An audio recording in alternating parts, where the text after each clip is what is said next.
For his first time here, would you please give a nice warm welcome to Sean Foley. Hey. This is an old poem in 3 parts. It's called Pancakes. When our mother would go into the hospital to have a baby, our father would make us sloppy joes and pancakes. My mother gave birth 6 times. I was at home 4 of those times, and each I remember pancakes. We ate them in the evening for dinner, stacked together and next to hamburger, spices, and tomato sauce. Our father would come home from work and set 2 heavy pans on the stove. When we were old enough, we would ask for pancakes, calling them our favorite, and soon our mother would be home with a new baby. Like most children, I could be no one's favorite. Yet in grade school, I often stayed after, trying to my teachers to be the most helpful. Later, when I got to high school, I met a special girl, and after our classes, we would go over to her house where there was no father, and we would make love in the living room. Afterwards, if there was still time, before anyone else came home, we would stand naked together in the kitchen, making pancakes. Pancakes again. Later again, it was winter in Providence, Rhode Island. Living alone, I had quit school and was waiting to join the service. A record snow fell on the day I was to be inducted, and everyone else stayed home. Disappointed, after walking back from the recruiter's office, I decided on shoveling to make myself hungry.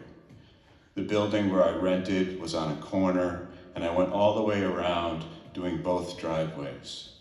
It was dark and had not yet stopped snowing when I finished. Inside, for no reason other than it had been a long time, I wanted to make pancakes. With effort, I remembered a recipe.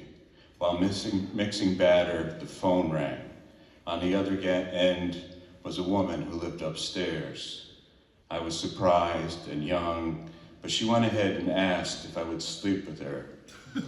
There was the word want, like Uncle Sam's, in my neighbor's question.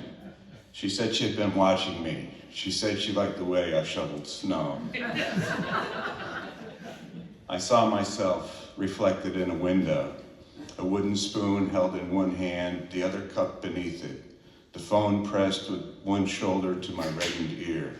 Behind that reflection, snow falling through the dark, covering again what for hunger I had struggled to uncover. I asked her if she would please come downstairs for pancakes. Again and again. Of what is flat enough, of what edge curved does not define its own center, of what casual radius is my desire. Stacked, coated, sweet and fat, browned, the butter made of hard winter wheat, milk and eggs, soda, stirred together in a bowl. Fire, a pan, butter, a mixture poured out, expanding concentric from a ladle. In the Marine Corps, there were pancakes made every morning. In the serving lines that were handed to us, 2 at a time with tongs.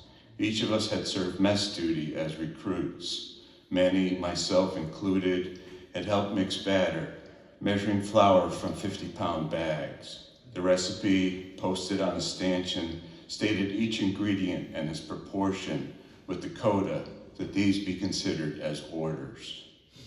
During that initial training, individually, we dreamed of food.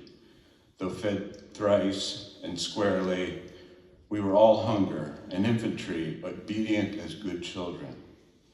We marched to chow, our bunks made, the floors swept, each squad bay all in its original order. We mouthed the cadence, the strict cadence, yet with no roundness save for the repetition of our days. We paid our attentions, waiting the hours to enter the hall, one file continuous, eating in minutes all that was put before us.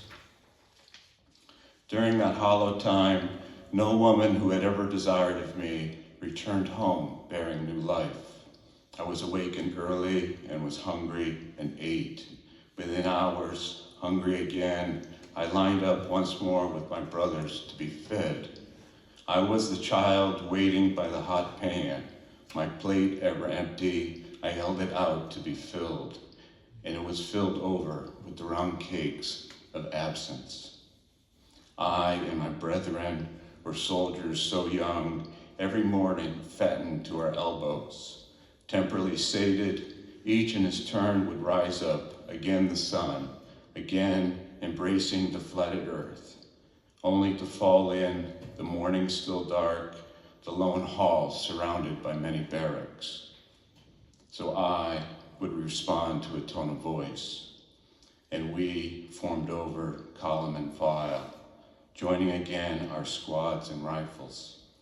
By this simple practice, we waited, each as he was told, not knowing yet the years, months, days, slowing out away from us, the one perfect hunger rising in us over and over, the fire still at the center of all we poured into. Thank you.